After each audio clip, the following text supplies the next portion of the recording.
Welcome back, everybody, to The Bits with Joe and Nick. Obviously, I'm Nick from Bitewing Games. I'm Joe from Allplay Games. And today, in episode 4, we are going to talk about board game components. This is actually, I feel bad because somebody commented this idea to us, and I don't remember who because I wrote it down weeks ago. And I forgot to write down their name. But thank you to, you know who you are if you're listening. Thank you for this suggestion. And we're excited to get into this topic. Yeah, I'm actually very excited about this one. I think this was an idea that we had on the drawing board from the beginning when we were kind of brainstorming ideas. But the fact that people in the comments were asking about it really brought it to the front. But then in addition to that, I feel like... what I'm mostly excited about talking about this is, if people don't know, I actually spent the first 5 years of my board gaming industry experience working in manufacturing. So helping people actually make the board games and helping them make component choices, things like that. And I got to see a lot of different components, and I have sent a million samples to clients that when I work there. But now being on this side of the table, being the publisher and getting to make all those component decisions myself has been quite a fun experience for sure. Yeah, that has to be quite handy when you have a really good idea of how much a component costs and what all the options and component, productions and things a factory is capable of. You basically got the whole spectrum crammed into your brain, and then from there it's probably quicker to plan and everything. I can look at a prototype and immediately know how much that game's going to cost to produce. Like almost like within like 25 cents. Like I can like almost just look in my head go, okay, this is this component, this is this component, this is this component, da da da da. All right, this is going to cost about $6 to make. Yeah, because you used to send a lot of quotes to people as well, right? And oh yeah, big part of the job, sending quotes to people. Right on. So. Yeah, we're excited to dig into this. One thing that the specific commenter asked was, I'd be interested in the topic of components if you're looking for topics. Bitewing and Allplay rightly get a lot of praise for their production quality. Allplay have recently used, for one example, strings in Things and Rings and transparent cards in Ruins. They threw out a couple options there, but they'd be interested to know from a publisher's perspective, are component hooks often too gimmicky or more hassle than they're worth? How would you answer that question? Yeah, so let's talk about the word gimmick, right? Let's start there. Yeah. I think a lot of people like pejoratively use the term gimmick, but like I love a gimmick. Oh, I'm all for a gimmick, right? If there's a gimmick with a component, that's great because that's what's going to help hook people in, because that's what it is. Like, it is the thing that draws people into your games. That's why there's been such a divergence away from what people come to call like the beige Euro games, right? And even now you see like the modern Euro sensibilities like really pushing against like that way and going, no, we also have really great components. But I also think that there's like a huge amount of opportunity to take, like, even if you prefer those beige Euro games without over, like I'm not going to try to name names, but Castles of Burgundy, I'm looking at you. There's a way to overdo like a Euro game and just be like, why? And I bought it. It's fine. They got their money. It is what it is. But there is a way to make a price-conscious, affordable Euro game with cool, unique components without breaking the bank. Yeah, I agree. I do like component gimmicks, and I think when most people use the word gimmick, they use it in a negative light of like, this could have been cheaper without, or this is just a fiddly or a hassle to deal with, or it has no purpose in the game, right? But I guess you could also call it a hook if it is worthwhile, if it's something that brings people in. And I think they can be tricky to get right, a component hook or a gimmick, but when done right, it can really move copies and it can really attract interest in a game. So I actually have a specific anecdote about this component hook, so to speak, right? Of like what we do with the game, right? So when it comes to a gimmick, right? We sign this game And as we play tested this game, we were really enjoying the gameplay and everything of it. But there was this fiddliness with the turn track. It was always sticking with us of like, in the prototype, you would have to take the piece and go, okay, it's your turn. Do you want to place a piece or do you want to pass? Okay, you placed a piece, you go to the back of the line. You go to the back of the line, you go to the back of the line. If somebody passes, they go to another line, and then you start putting people that pass behind them in line until everyone has passed, right? And so there's this constant shuffle of moving pieces from front to back, over to the side, front to back, over to the side, and like this like constant shuffle of pieces. And it was just getting to the point where like the upkeep of it was getting like somebody just had to sit there and manage it. It almost was like somebody was running the game. Yeah. And I hated it, right? I hated it. And so I was like, how do we fix this, right?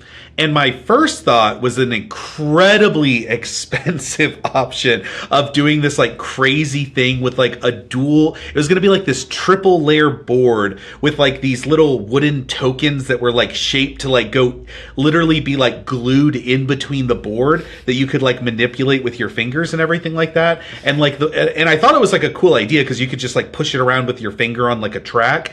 And I was like, oh, this is not going to work well. It's going to be just such a nightmare to produce. It's going to cost me like so much money. And finally I had like the gimmick, and it was just like, so the game is Waddle. And in Waddle, on the turn order track, there are 2 tracks on this tilted little piece of punch board. And there are marbles for each color of player. And all you do is you take your marble, pick it up, all the marbles drop forward, and if you placed a piece, you just put it on the back of the track, and if you didn't place a piece, you just put it on the other track. And you can drop it from anywhere behind the track, and it will just lock right in, go right to the bottom, and just... Yeah, that's awesome. It's great when... and it cost me like 5 cents. Right, yeah, super cheap. The cost of 5 marbles, right? And it's just but like the thing is, like, people saw that, and people see this component in action, and they're like, oh, look at this. Like you're just like dropping your marbles in, and people are like, oh, it's great. And I'm like, it's just a turn order track. But what it does is it repositions itself for the players. And it was just like, when the idea came up, we were just so satisfied with it. Yeah, instead of being the most annoying part of the game, it's the most like fun or just like naturally engaging. It helps sell the game, yeah. Yeah. That's super cool.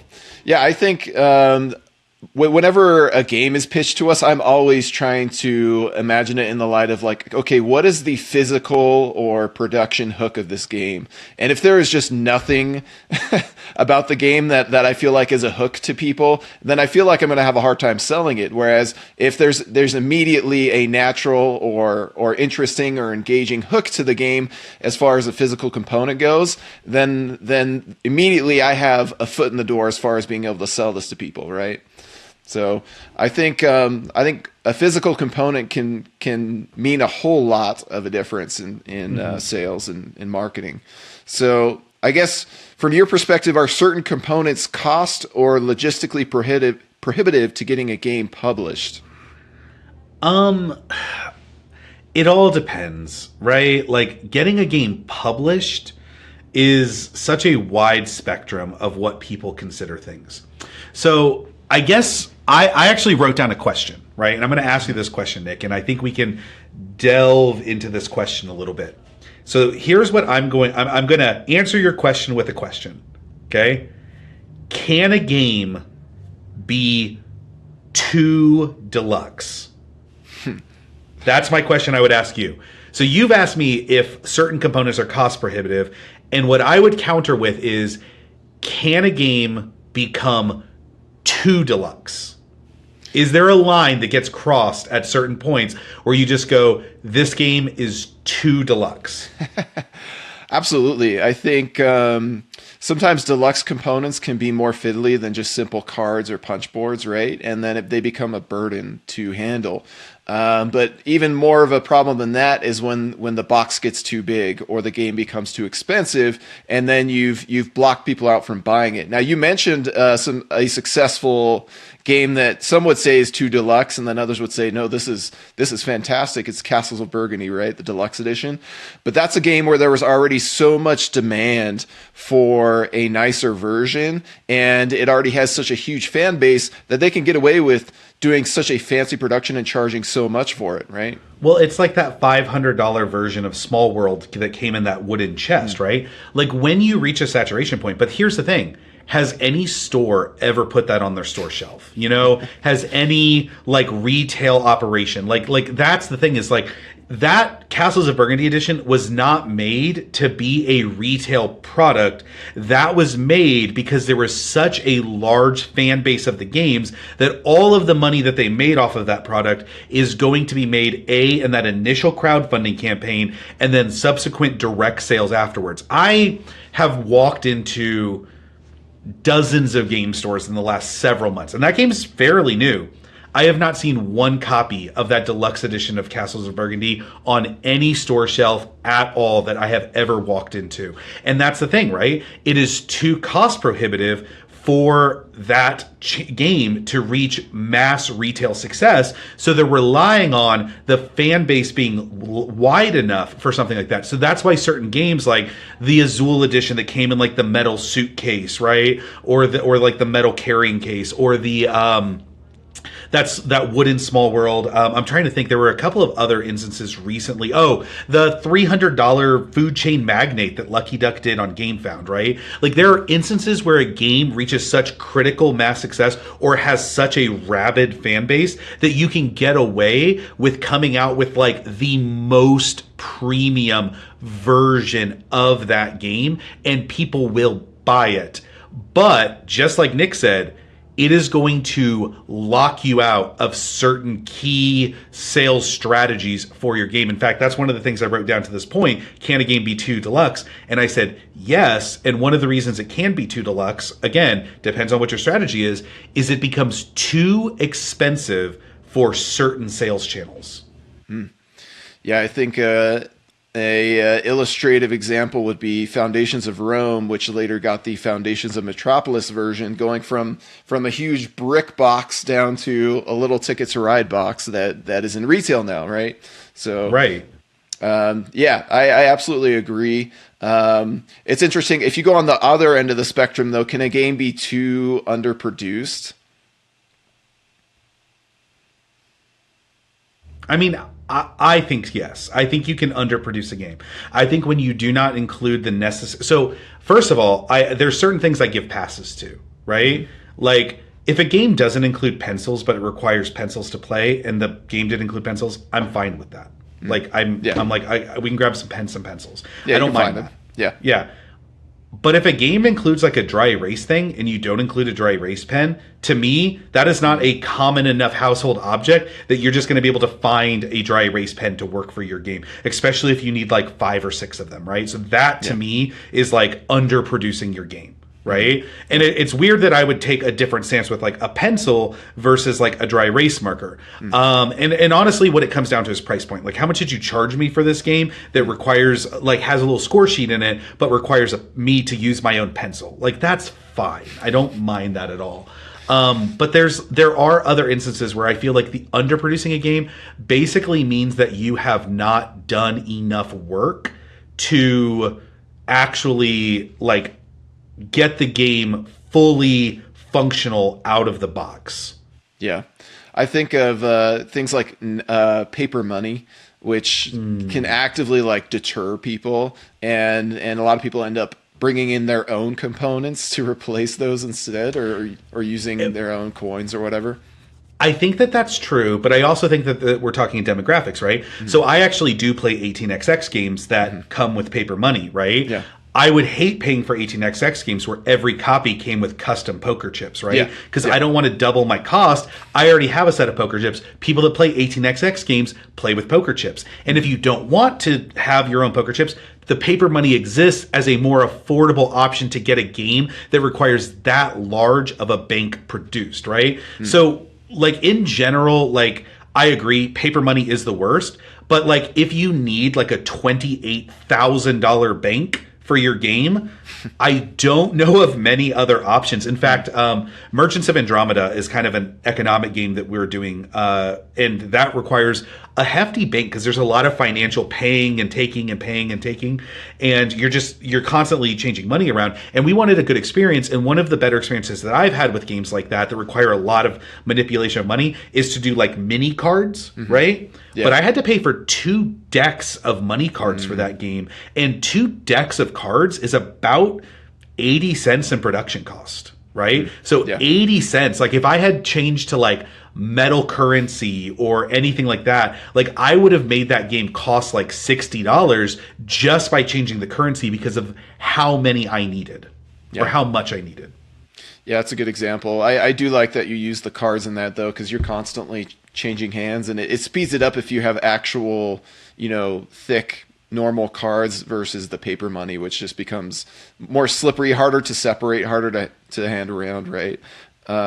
It seems like there's kind of a sweet spot between, like, overproduced, underproduced, where a game, if it's just the right amount of produced and it hits the right price point, then you can really have a lot of success with it.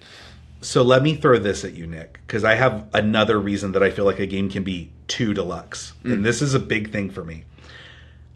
I feel like a game is too deluxe when everything is so overproduced that nothing in the game actually feels special. Right? Like when you're just pulling so much overproduced stuff out of the box, like it loses its like ability to wow you, right? And again, when I mention a game, I'm not throwing shade at it. I'm not like dissing that publisher. I'm just saying this is my perspective, right? I recently, and they're friends of mine, I love the guys that work at Fantasia Games. Thanos and Yorgos are amazing guys. They do great productions. Their Kickstarter collector's edition stuff is second to none almost in the industry. But I recently unboxed the deluxe edition of Unconscious Mind and like organized everything and like put it on my shelf, and it had like the game trays with the snappy lids, and everything was like so produced and so custom and so special that like by the time I had it all packed up, like I was just like like somebody was like, what's the coolest component in there? I don't know. Like I don't know. Something, I guess. I don't like it starts to lose and like take away from like your ability to hone in on what actually is really cool about the game, right? Which can lead us into another segment, but I wanted to give you a chance to kind of talk about that idea that like if your game is so deluxified that you have literally taken every component to the 10th degree, nothing starts to feel special anymore. Yeah, I haven't thought about that much, but it's almost this idea of contrast, right? It's like if everything is, likewise, artwork-wise, if everything is bright and colorful and vivid, then it all becomes just a mess of colors. Whereas if there's some like more muted colors against some brighter components or colors, then those really pop and those stand out. And so, yeah, I can see the same effect with just component quality and the production in general. One thing I think about in terms of components and game production is there's really like 2 things that I can think of that are extra special about board games as an activity compared to any other activity out there. One of them is the around the table interaction. Like you don't get that as much playing video games online. You don't get that as much with watching a movie together, those kinds of things. But the other thing is the components. The components are, the physicality of them are something very unique to board games.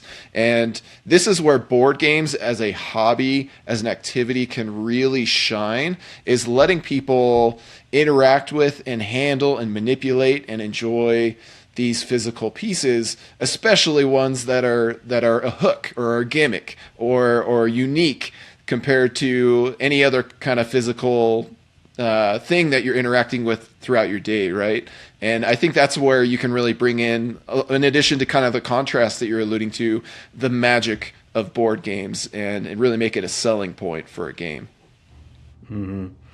So I completely agree with everything that you just said. I think that like the physical nature of a board game, like oftentimes like I like to say that like board games is one of the highest forms of art that you can have because it is a shared piece of art that everyone agrees with to interact under the specifications of the rules, right? Like board games are art that you actually play with, right? Which is interesting, right? And you play with a group of people in this shared experience, right? Whereas like video games, even if you're playing online, are a very like by yourself type of experience, right? You go to a movie and you're really experiencing that by yourself. Sometimes you're in a theater of people and that can be a special, you know, type of thing when you're seeing like a special movie with a group of people that are all excited about it. It feels different, right? Because you're sharing that experience with other people. But if you're just on your couch watching a movie by yourself, you're solely involved in that experience of or enjoying that art form. Whereas board games brings everybody and gives them the same shared experience to interact with that type of art, right? So it's literally like art, graphic design, and components all coming together to form one product, right? Mm-hmm. And the other thing that I think of is, you know, the older we get and as we become adults and get a job and, you know, have all these chores and tasks we have to do from day to day, we often, throughout our day, we lose that sense of playfulness. But when you gather a group of grown-ups around a table with these pieces on the table, it becomes okay for them to play with toys again, right? And bring out that playful side of them. And you don't really see that as much with a lot of other activities. Either they're hyper competitive, but they're not as playful, or they're just not quite as toyetic, I guess you could say. Yeah. Let me ask you this, Nick. Does Bitewing have any specific philosophies that you use in terms of deciding what types of components to include in the game, or a philosophy behind just upgrading certain types of components in general? Yeah, I mean, where we often take our games, almost always take our games to Kickstarter, there is this pressure, this element of, hey, what are Kickstarter backers getting that people aren't getting from retail? And we don't like to do the gameplay exclusive thing where if you don't get this now, you'll never get this expansion. So then we rely heavily on deluxe components to bring that in. And yeah, I mean, there's a whole array of options that you can look at in that regard. A lot of games use punchboard, right? But people tend to like wood or plastic bits that replace punchboard. So that's like an easy go-to if you can't think of anything else, right? But to an even further extent, I'm always looking for pieces or components that really stand out, either in size or in the way they're made or the way they feel. So as an example, when we did Silos, and we took this ancient Roman municipality type game and turned it into an alien abduction game, my thought was, okay, the most interesting components that we can play with here are a roaming UFO. So we made this huge wood UFO figure for that, as well as these figures that you control, these alien figures, can become esteemed. And in the original game, you'd put these little wood hats on top of the figures to make them esteemed. And so my thought was, you know, it'd be really funny if we put like a cowboy hat on top of an alien, or like a graduation cap on top of an alien. So like components like that are more unique, you don't see as much in games, I think really go a long ways to help sell a game and get people excited about it and interested in it. Yeah, I think that's one of the things that Allplay has always done, is we always like to think about what is the one component that we want the focal point of the game to be. Yeah. Like, what is that one focal thing that when people see the game, they go, wow, look at that. What what is going to make people walk by and go, what are you playing? Like, what are you playing, right? Yeah. So, like, with River Valley specifically, I had this vision of this bag full of colorful, beautiful, like, plastic river glass pieces, right? And I wanted it that, like, when you pulled them together in your hand, you were like, wow, this is such a beautiful thing.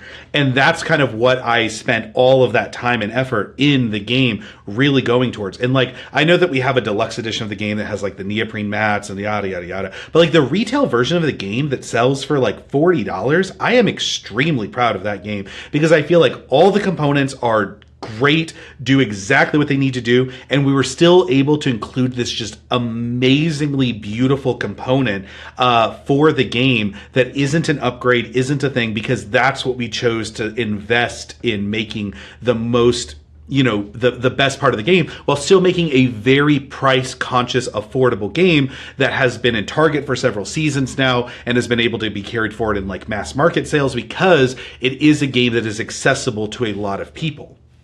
Yeah, I think that's the best philosophy that publishers can take, and that's one that we've tried to do even more as time has gone on. Is basically keep the production affordable. You can keep it nice, good quality, you know, cards and tiles and stuff, but keep it affordable, and then pick one component hook that really stands out the most as like your deluxe blinged out feeling piece.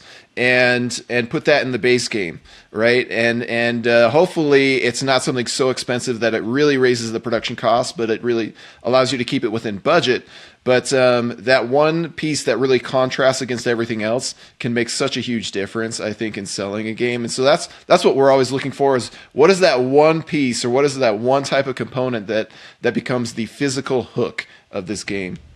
So the other thing that I really feel strongly about, and I feel very strongly about this, I actually am and I mean this from the bottom of my heart, I prefer cardboard to wood in many instances.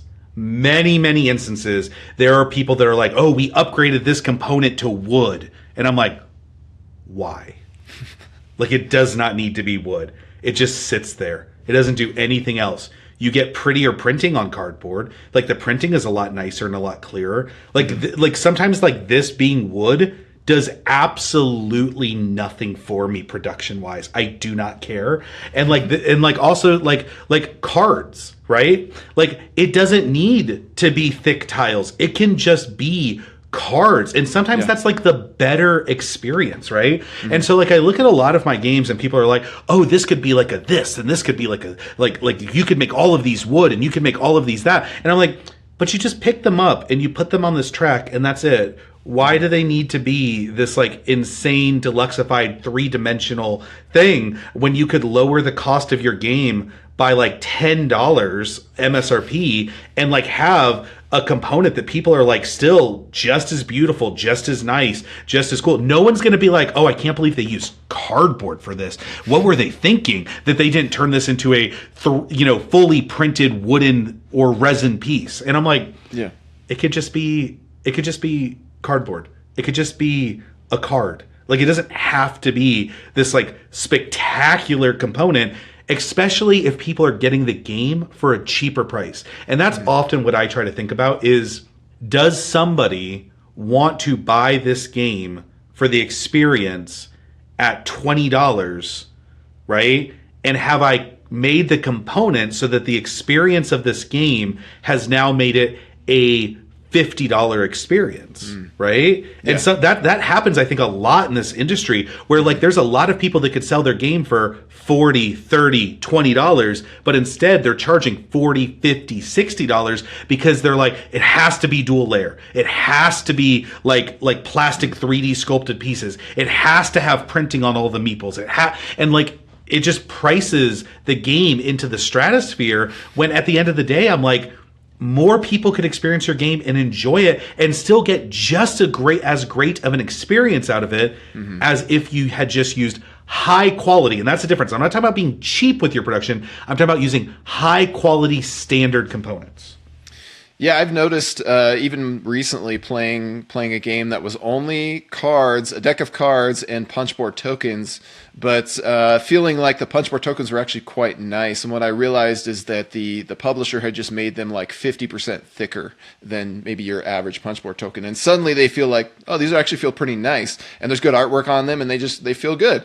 I agree. I think there are different. There's kind of a spectrum of like how useful or effective is this deluxified version of this component going to be, and we tend to separate. For our products, we tend to separate them out into like the standard game and then the deluxe add-ons, right? But even I feel like some of our deluxe add-ons are way more pointless than others. One example is like Cascadero has these farmer tiles that are punchboard, right? And this was a game that was very hard to think of, like how do we offer a deluxe exclusive product to people with this? And ultimately we came up with a wood version of the tiles, and like, people do appreciate that. They do buy it. But I feel personally like, yeah, they sit on the game board and you never interact with them aside with putting a piece on top of them. So really, they're really not that useful. Whereas you compare that to our Zuvadis poker chips. And these are punchboard tokens in the standard game, but they're deluxe poker chips as an add-on.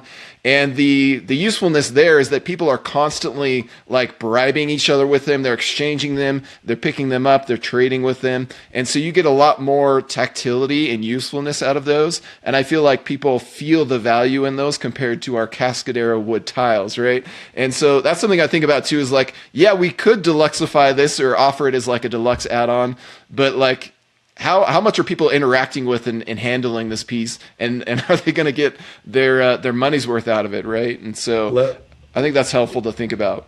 Let me tell you about two games that I think you own of mine that you can basically say the same thing is. A component that, like a deluxe upgraded component that I would just like never tell somebody not to buy because I think it does make the game so much more interesting and fun and like enjoyable to play, are the glass domes in pollen. Love those things. They are such a great deluxe component, right? Mm-hmm. Yeah. Converse that, some games you kind of have to make a stretch. Yeah. And in Couture, we have these like 3-dimensional city tiles that separate the cards. And then we made the magazines like a little bit bigger and they have like foil all over them. And it's like, cool. Should you get that? Whatever. Like, I don't really like have an opinion one way or the other. Yeah. So like, I don't get too caught up in it. But like I have people that swear that they love playing Habitats with the Habitats meeples. If you play Habitats with me, I'm not using those meeples. It takes way too long to find the animal and put it on your... I'm just not going to use it. And so, like, there's certain things that, like, we have deluxified for games because Kickstarter and people ask for it, people want things. And I'm very proud of a lot of our deluxe upgrades that we give to people and that we make available. But we're also very price conscious on our games for making the best version of that game at the most affordable price. Mm-hmm.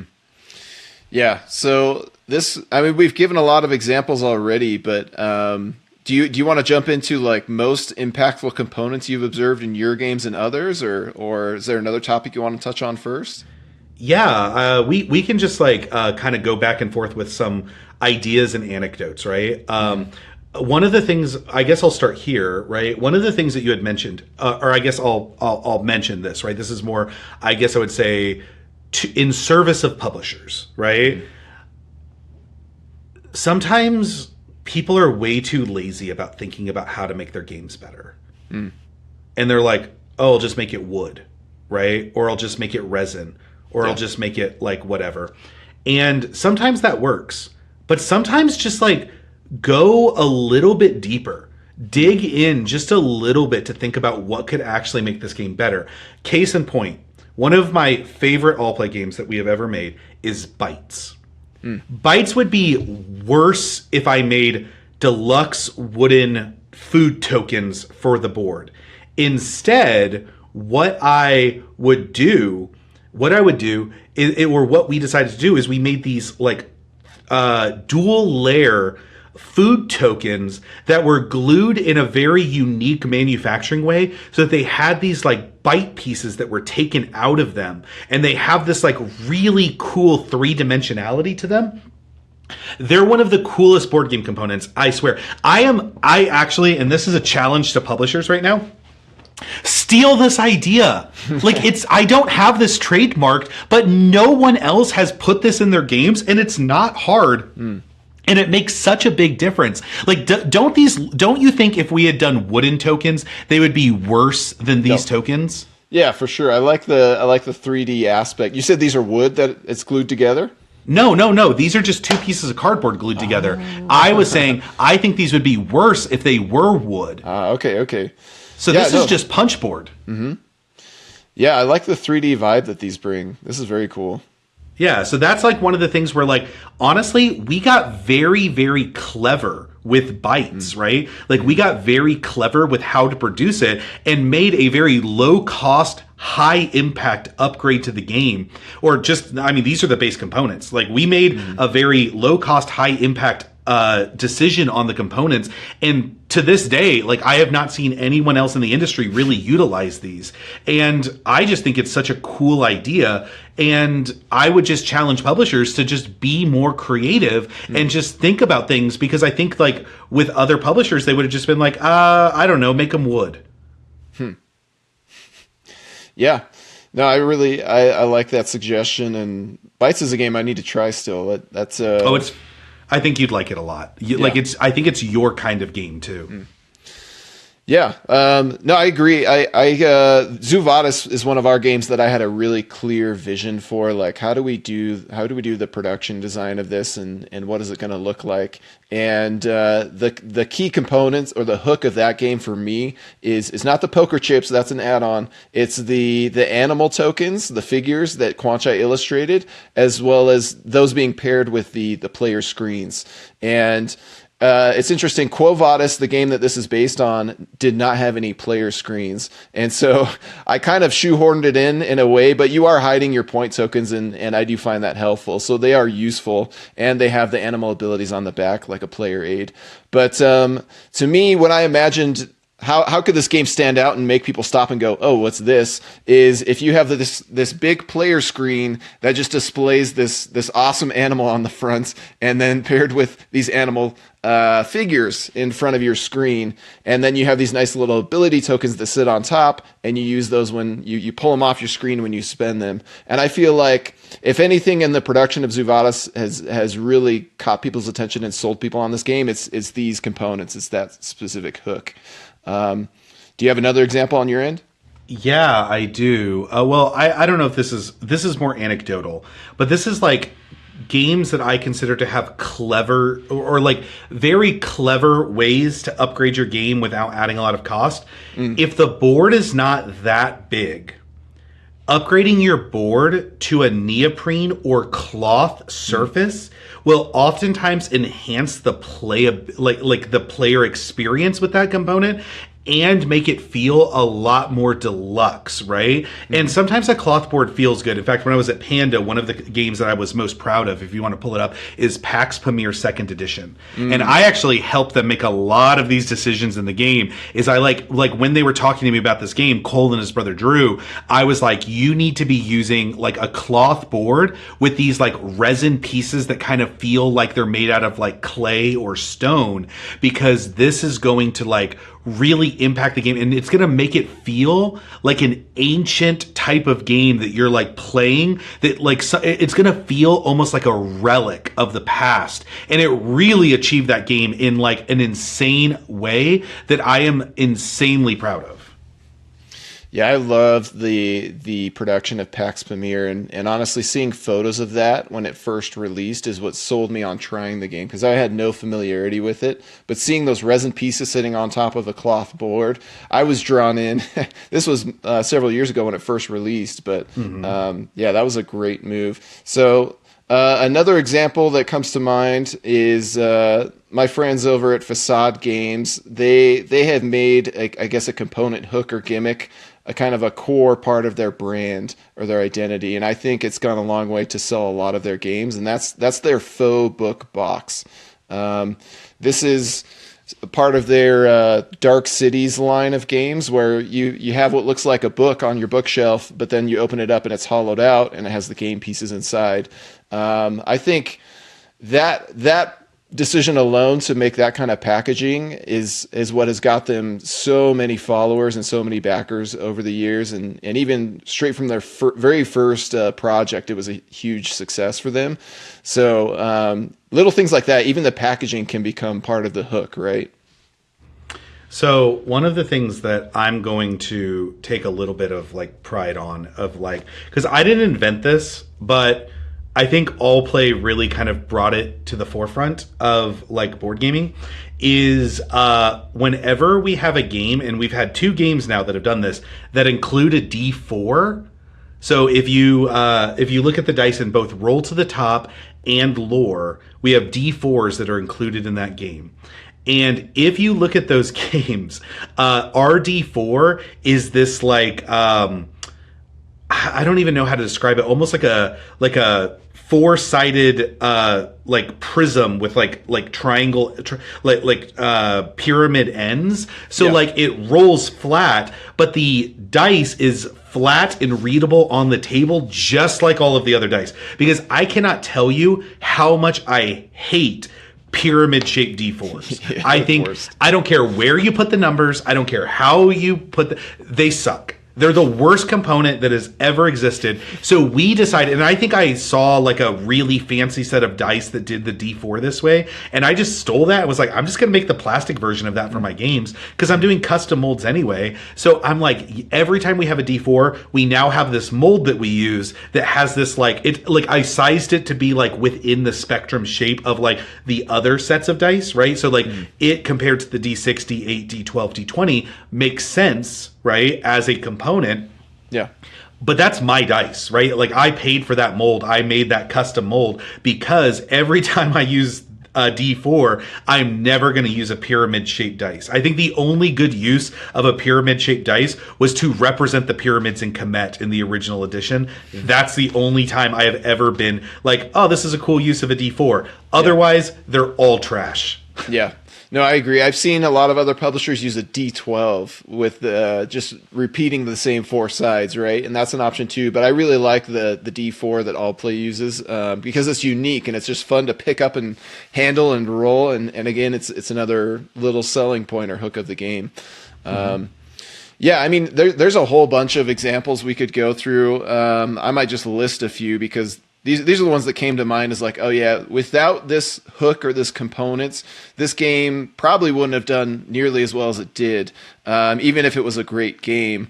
And so some of the other ones that I think of are like Button Shy's Wallet series, you know, that they've made that part of their brand and their identity, and they have a big following now of people who like the wallet games, and they've really leaned into that.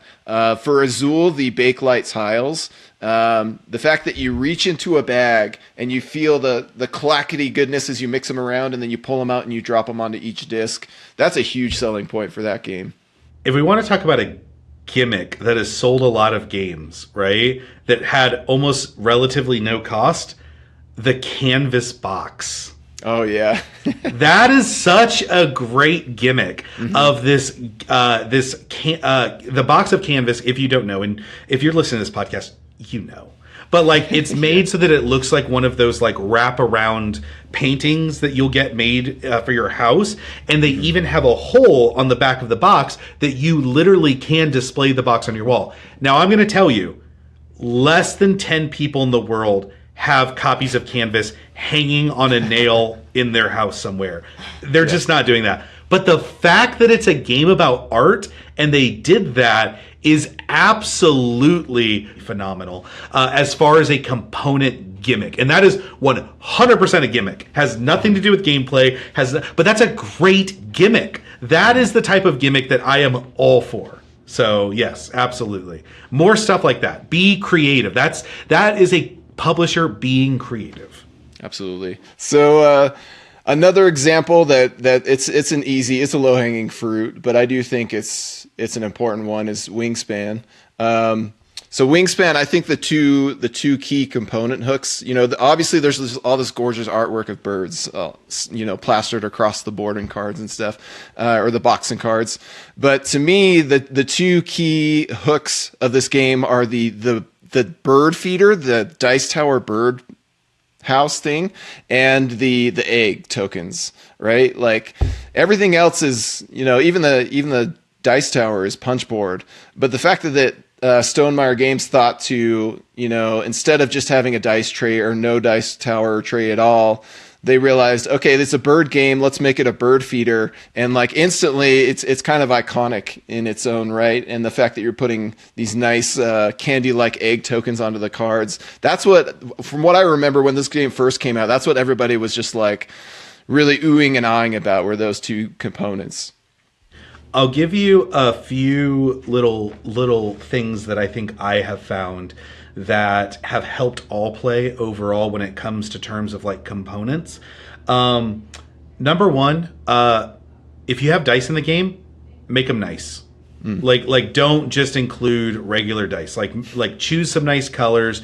Color the pips. Like every time, like you can do that for no additional cost. I don't know who has lied to people about the fact that you can't do that, but like make your dice nice. Like choose some colors that look good with the game, and like choose the pip color and do all of that. It's not going to cost you extra, right? To just tell the factory this color. And also like if the game can support it, make them nice chunky dice, right? That's an easy thing to just make your, like, in Mountain Goats, there's only 4 dice, so we had an easy time doing it. But those suckers are chunky, and people like rolling those dice, right? It feels good when you pick up 4 dice and they like fill your hand in a nice way, right? If they were 4 itty bitty tiny dice, it wouldn't feel as good. Yeah. And you roll them so much, it made sense, right? Whereas like in Sequoia, you just roll 2 at a time and you place them out and that's it, right? Like it's not. And also we had to put like 35 dice in that box, so it was a lot harder to make those nice chunky, but we still chose like good player colors and everything for those dice. So make your dice nice. Yeah. And another one that I would say is low-hanging fruit. Don't put a paper, pad, and pencil in your game. Don't. Put a dry erase cardboard mat and a dry erase pen. Instantly, the game feels higher quality to people, right? Instantly, people aren't going to be complaining, what do we do if we run out of paper sheets? You won't, but people will often just find like negative things to say about a game. But then, in addition to that, you've really just kind of made the game feel more deluxe. And guess what? You've actually saved yourself some money. Because the cardboard mat and the paper mat are oftentimes, the paper pad is more expensive than the cardboard mat, and the dry erase pen costs like 5 cents, right? And maybe you're going to get a couple cent savings out of using a pencil instead, but there you go. Like that's just like one thing. Like I think Allplay has only one game where we actually used a paper pad and a pencil, but like we use super fine tip markers. We actually have our own marker mold now because we put so many markers into the market. We wanted one that was sized very specifically now. But like I think 65% of our games have like dry erase components because we just find that it's a great cost saving thing, but makes the game feel deluxe. Yeah, I think those are very good tips. And I think a lot of publishers don't realize that. Even like you said, like changing the colored pips, the dice looks so much nicer when you have 2 intentional colors versus like white on an already light colored dice or black on an already dark colored dice where they just, it doesn't look great together. Black and brown or whatever. I don't know. You can make dice very pretty very easily. And yeah, great tips. Mm-hmm. Well, do you have any other examples or tidbits before we close out with one more topic? Oh, another one. And this is, again, just a super small thing. If you have a bag in your game, make it a nice bag. Quit making your bags too small. Also, quit making your bags way too big. That's also frustrating. What was the game where they made a bag so big it had to have been a production mistake where you literally felt like you could crawl inside of it? Was that like Castillo? Was that not Castillo? It started with a C, and it was like about acrobatics, I think.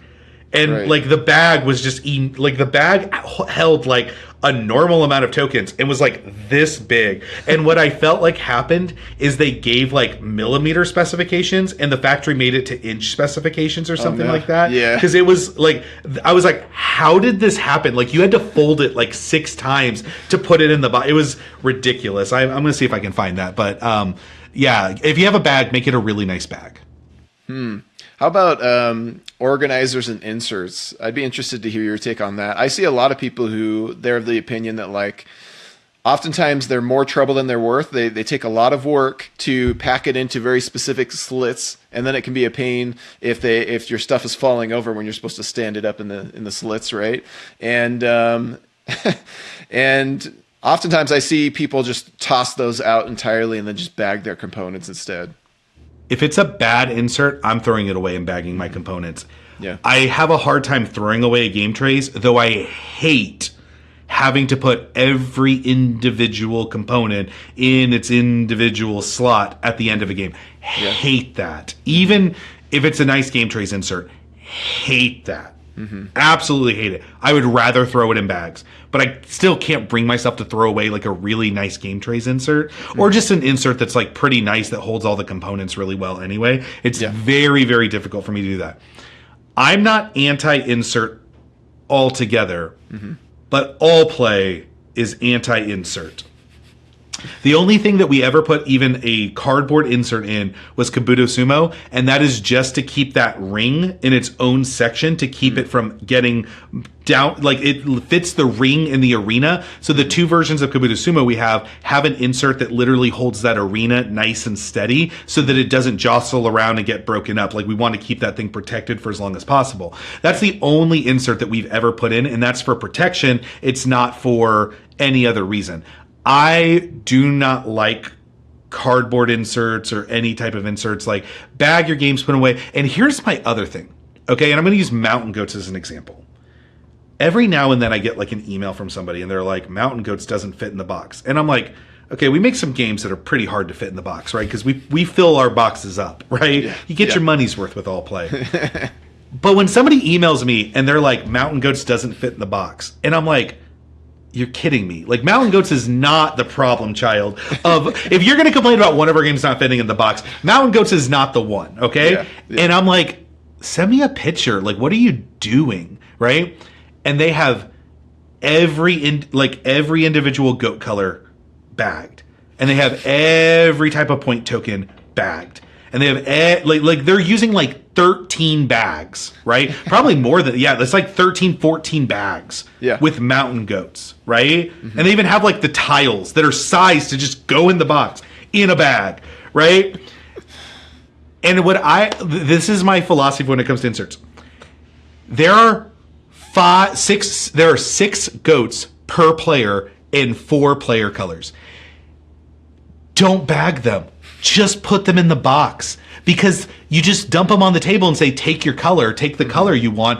It takes less time than to open 4 individual bags and dump them out. Like it's like, just grab your goats, man. And the time to pack them back in, right? After it blows my mind. And I'm not trying to complain about, but I'm like, hey, you do you, but I'm not promising it's going to fit in the box if you have that level of like component bagging organization. Like absolutely not. Like it's just blows my mind how some people think that is like something that is like a like valid complaint. Like, oh, this doesn't fit in the box. I'm like 50% of your box is plastic bags, man. Like I don't like, you spend more time unbagging and rebagging your game than you spend playing your game. Like just deal, right? Like I'm a big fan of when I play a game for the first time, I kind of reorganize the components, because I always like to have a bag of like, this is all the stuff that starts on the board, right? There's always that like all these tokens that like go on the board and get organized. And I'm like, this bag is just stuff that goes on the board. And I might have had that in several different bags because I hadn't played the game. I didn't know that at the beginning. But like, I do not like over complicating the organization of my games. I agree. I want them to be easy to get stable. Also, my games are not sacred to me. I'm not a sleever.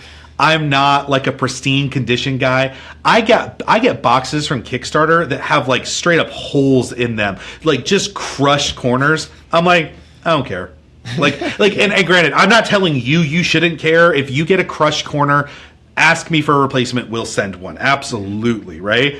But I don't care, because I just don't. Like, my games are meant to be played, and it has a crushed in corner, that's fine. Like, I've been playing games with my daughter since she was 2 years old. Like, I have so many components that have been in her mouth. Like it just, it's not something I can help, right? And I just don't mind that. I don't mind when I play a game so much that the edges of my cards get a little white. I don't mind when I, like play a game so much that like some of the tiles start to show wear. Like I don't mind that stuff, right? Mm-hmm. I am not like a Mr. Pristine, this is my collection, this is like something that I have to like, my grandchildren are going to inherit. Because guess what? Most of these are just going to end up in a yard sale when I die, right? Like, I just don't care that much about it. It's to be played. It's a toy, right? And I love what I do and I love the product we make, but I just think that some people with the organization and the bagging and the like I can't bring myself to buy one of those like wooden cardboard contraption inserts. Like just too much for me. It's too much. I think you and I are in the same I don't know if it's a happy accident or just the same place of most of our games are so packed with components that there's no room for an insert. An insert would take up too much space and then we wouldn't have enough space for the components. Whereas a lot of games have so much air in them that the publisher has to put like an insert in there just to keep things from flying from one end of the box to the other, right?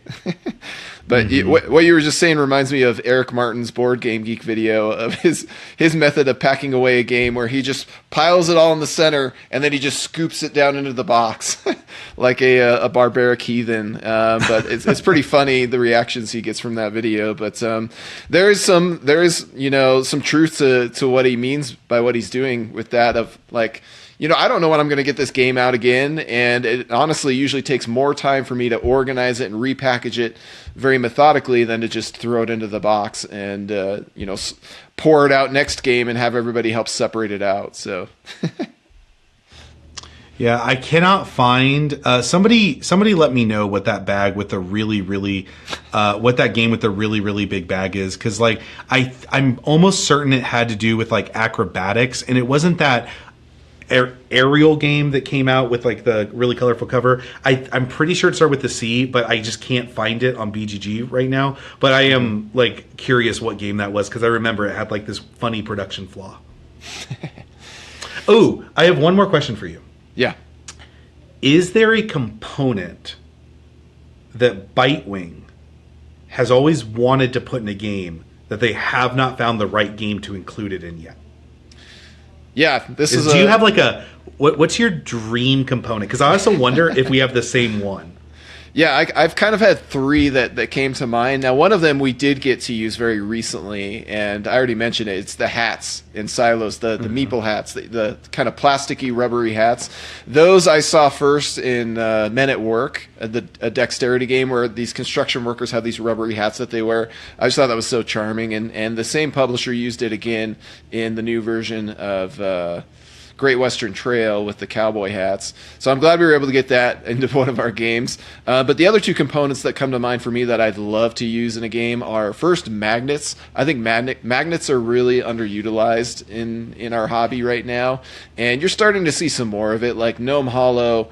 It's not necessarily part of the gameplay, it's more just a convenience, but it has those little magnet tokens that snap onto the player board, and people love that. When I was at Panda, one of my ideas was that the dial in Merchants of the Dark Road from Elf Creek Games was a magnet instead of a pushing thing. Yeah. Oh, man. It was so nice. Good. Yeah, it's great. I wonder if that's... I don't know, how expensive are magnets to use? Because like we're considering using score dials, right? That use the little widget, the plastic widget. Would magnet score dials? Ooh, okay. So that was something. Talk about low cost, high impact dials, man. Even regular dials with like the plastic connectors. That's great. Yeah. But now you're like, now my brain is turning, and I'm like, a game where you can like, where it's like kind of functioning off dials, but you can upgrade your dials. And so you can just like swap them in and out. Oh man, Joe. That's like got me like, I'm like, my brain's going now. Like my publisher brain is like tickled. Like it's almost like transparent cards, but magnetic dials where you can like upgrade the dial on your board to do different things, but it's all done like magnetically. I like that. Yeah. Well, the other thing that came to mind for magnets for me was like, what if there was just like a vertical screen between two teams or two players, and like me moving the magnet on one side moves the magnet on your side as well, so they move together. Like, I think there's a lot of interesting things you can do with magnets that haven't been done from a design perspective. So maybe someday we'll get some pitches of that now that we've thrown it out into the world. Yeah, I mean, I've seen a couple of magnet gimmick games that I haven't been enthralled with, but yeah, like I could see magnets being something that like could create like a pretty interesting gameplay gimmick that I would be more than interested to look at. Yeah, for sure. Yeah. The other one that came to mind for me was spiral bound game boards, basically. We've talked about this before because I think there's, so much, you can fit so many game boards into a spiral bound book, right? And it's very convenient to Legacy, set up. Baby. It's coming. I saw Gloomhaven Jaws of the Line use this, and people loved this because instead of having to piece together all the tiles and set up every single scenario, it's like just flip open one or two books, put them together, you're set up, right? Maybe throw a couple tokens on, and you're set up, you're good to go. And I think that's just so convenient and I imagine relatively cost effective from a production standpoint. So that's something I'd love to use at some point. Absolutely. I think that type of stuff is like just, again, low cost, high impact, right? It's just, and somebody does it for the first time, and then like honestly, they're paving the way. That's why I'm saying like use the bytes tokens. Like I did all the engineering. Like just like work with any manufacturer you want. Just send them a copy of bytes and be like, I want my tokens to do this. They'll reverse engineer the whole thing, right? Like there's no trademark. So like I don't think people should get upset about using that type of thing. So I think that that's like a really good, clever thing to do, right? Transparent cards. I have a game with transparent cards that's coming out very soon. I think that's a great gimmick. I don't know if I can claim this yet, but Twinkle Twinkle, I think, is the first game with transparent tiles where you can like flip and mirror and like do whatever you want with the tiles.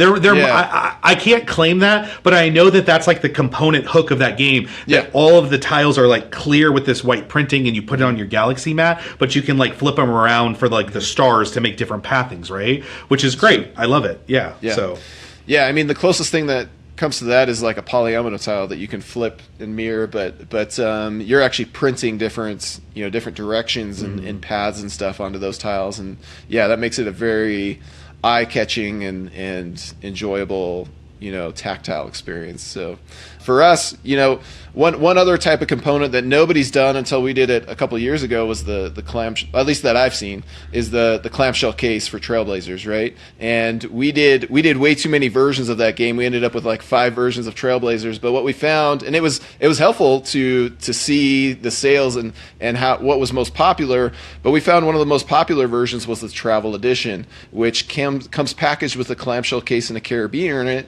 and it's relatively affordable still. And so ever since I saw the success of that, I've wanted to do more clamshell cases because nobody else is doing it. And the thing I like about these compared to other travel-friendly options like a pouch or a wallet or something is like clamshell cases are just so durable. I love that I just got back from spring break. We went over to Palm Springs and I threw our clamshell case games into my suitcase, and I didn't have to worry about the box getting like absolutely shredded inside my suitcase at all. It's carefree, and so that's why we have our next Kickstarter is Gingham and Gazebo, and you can see the boxes for those games back here. But for backers, we're giving them these clamshell cases with the carabiner for free, and then it's something that we'll sell separately later because putting this into the game and selling it at retail becomes a little too expensive, but we can do it as like a free gift directly to backers. So that's something we're leaning into with our travel line is like, hey, these are very portable. I don't recommend you play this in the grass, although this one you actually can. But with these games, you can absolutely clip them onto a bag or toss them in the bag and not worry about them getting damaged or anything. And they're compact, they're lightweight, and just easy to take on the go. So that's one thing that we're starting to lean into as a whole line. It goes back to like facade games, they're faux book box or Button Shy's wallet cases. We're making a full line out of this type of thing, and we'll see where it goes. But I like the portability of that type of packaging. Yeah. I mean, that's a lot of information on components. The one thing I will say, real quick, I love doing this podcast. I wish we could do it more often. Yeah. But at Dice Tower West, me and you were both just there. The amount of publishers, which was not a lot, but the amount of publishers for how big that place was that came up to us and said, I listen to every episode of the Bites, or the Bits. Like, I love what you guys are doing, what you guys are talking about. I love learning. I love understanding. And even publishers that are like, I don't know, not small, that are like, yeah, like, it's great information. Like, there's so much good stuff to pick up in there. I'm just happy about that. Like, that's kind of been like the whole goal. Like, me and Nick know that this is not going to be like one of the biggest podcasts, in the industry. We just like enjoy talking about this kind of stuff and hope that we can share some information with people out there to just like learn, help them, make games and, get more games out there into the market for people. Yeah, it's helpful for me too, just having these like where we actually structure the conversation and pick a topic. I'm learning things from what you're doing, and it's interesting what other examples we think of and that come to mind, and I don't know, it gets the publisher brain going, right? And hopefully we help other people to make better products as well. But I even had people at Dice Tower West who are not publishers; they're just gamers. But this side of the industry interests them, and they said they've listened as well. So we thank you all for tuning in and also contributing with comments and definitely like and subscribe to this video and such if you want to hear more, because that'll help us also grow. If you have a subject that you are really interested in hearing about from a publisher perspective, comment on the YouTube video. Okay. So that's probably the place that we're going to look at most is like the YouTube comments. So comment on that YouTube video and we'll kind of go through there and see what things people are really interested in hearing about, and like choose some more topics to go through. We're really excited about just like the ability to like really deep dive into any type of minutia from the publishing perspective that you could want to, except tariffs. I'm so sick of talking about tariffs. We're not going to. They suck. That's it. Like, end of story. Yeah, that's a bummer. It's a quick episode. Yeah, quick episode. I agree. We do have a big list of topics already that we're excited to get to eventually. But somebody mentioned components, and that's part of what pushed this one to the top of the list for us. So we appreciate your feedback and ideas. So absolutely. Yeah. Well, that's going to do it for this episode. Thanks again for joining the Bits with Joe and Nick. We're looking forward to seeing you next time, and looking forward to hearing back from everybody. Take care. Bye. Bye.